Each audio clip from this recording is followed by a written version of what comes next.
sa Gospel ni St. John.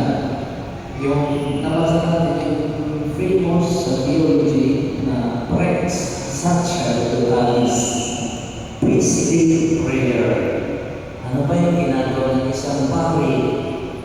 Hindi ko ba namamagitan sa Diyos at sa Kanyang bayan?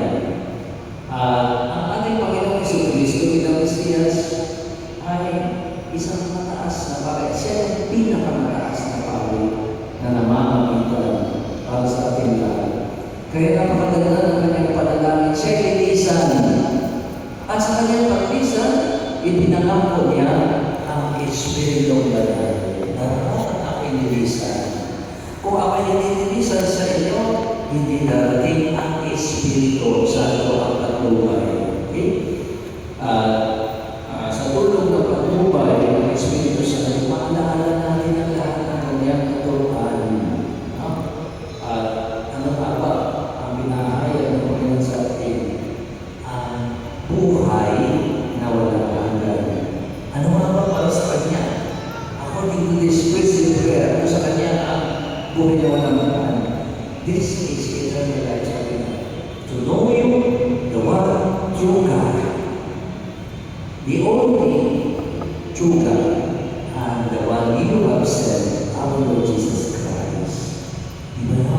Napakaganda ng pag-aon ng Panginoon sa kilalanin ang Ama sa pamamagitan niya. Kilalanin siya na pinadala ng Ama. And this is all about eternal life. Kung wala aking Panginoon sa Kristo, wala tayong buhay na walang hanggan. At napakaganda ng ekspresyon ng panalangin na sinasabi, sila'y sa iyo, tayo ay pag-aari ng Diyos. Sila'y pinapatubayan o dinadalangin ko. Kaya sa anumang pagsubok sa ating buhay dito sa lupa, normal lamang na mayroong pagsubok, normal lamang na may mga hahadlang sa mga ginagawa natin tungo sa kabanalan. Pero hindi tayo natitinan dahil alam natin, we are aware that the Lord is interceding for us.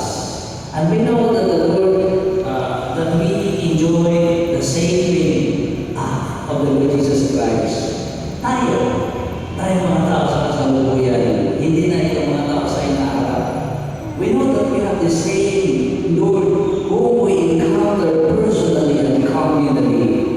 Enjoying His salvific act every time that we celebrate the divine worship, it is because His presence is guaranteed by the Holy Spirit. Diba no? Kaya ito yung pangako niya, hindi ko kayo papabayaan hanggang sa ako'y kasama ninyo hanggang sa katapusan ng mundo.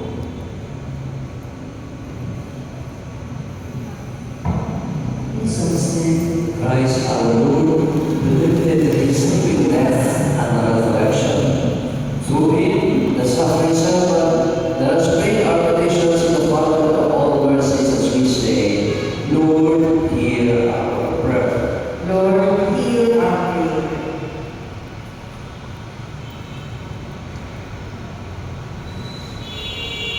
Let the leaders